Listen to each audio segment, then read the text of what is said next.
இந்திய சினிமாவில் பின்னணி பாடகியான ஜானகி அம்மா இறந்து போயிருக்குது. ஒட்டுமொத்த இந்தியாவுக்கும் அதிர்ச்சி அளிச்சிருக்கு அப்படின்னு தான் சொல்லணும்.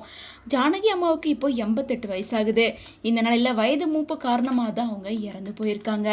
இவங்களோட இறந்த செய்தியை கேட்ட பலருமே இவங்களுக்கு ஆழ்ந்த இரங்கலை தெரிவிச்சிட்டு இருக்காங்க.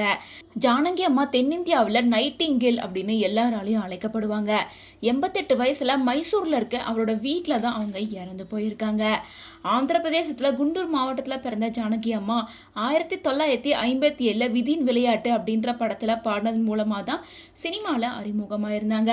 அதுக்கப்புறமா இப்போ வரைக்கும் 48,000க்கும் மேற்பட்ட பாடல்களை பாடியிருக்காங்க. மேலும் கடந்த 2016 இருந்து சினிமால இருந்து ஓய்வு பெற்றதா அஃபீஷியலா அனௌன்ஸ் பண்ணி அவங்களோட சொந்த ஊருக்கே போயிருக்காங்க. இவங்க தமிழ்நாடு, கேரளா, கர்நாடகா போன்ற மாநில அரசுகள்கிட்ட இருந்து 33க்கும் மேற்பட்ட மாநில விருதுகளை வாங்கியிருக்காங்க. அது மட்டும் இல்லாமல் ஜானகி அம்மாவுக்கு 2013 இந்தியாவுக்கே உரிய அரசான பத்மபூஷன் விருதை வழங்கியிருக்காங்க. ஆனால் அந்த விருதை அவங்களுக்கு ரொம்ப தாமதமாக வழங்கியிருக்காங்க அப்படின்னு சொல்லிட்டு அந்த விருதை வாங்க மறுத்திருக்காங்க.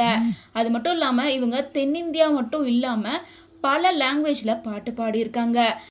ஸோ இந்த நிலையில தான் இவங்களோட இறப்பு செய்தி கேட்ட பலருமே அவங்களோட ஆழ்ந்த இரங்கலை தெரிவிச்சிட்டு இருக்காங்க. நேர்லையும் போஸ்ட் மூலமாகவும் தான் தெரிவிச்சிட்டு இருக்காங்க. அந்த வகையில் சூப்பர் ஸ்டார் ரஜினிகாந்த் அவர்கள் தன்னோட ஆழ்ந்த இரங்கலை தெரிவிச்சிருக்காரு.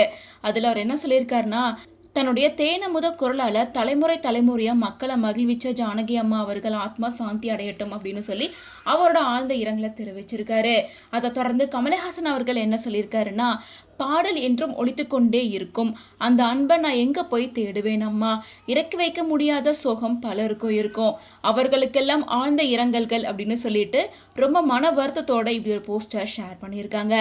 இவங்க தமிழ் சினிமா மட்டும் இல்லாம ஒட்டுமொத்த இந்தியாவுக்குமே இவங்க இறந்து போன செய்தி தமிழ் சினிமா மட்டும் இல்லாமல் ஒட்டுமொத்த இந்தியாவுக்கும் அதிர்ச்சியை கொடுத்துருக்கு அப்படின்னு தான் சொல்லணும். இவங்க இந்தியா மட்டும் இல்லாமல் ஜப்பான் உள்ளிட்ட பல லாங்குவேஜ்லையுமே பின்னணி பாடகியாக பாடியிருக்காங்க அப்படின்றதும் குறிப்பிடத்தக்கது.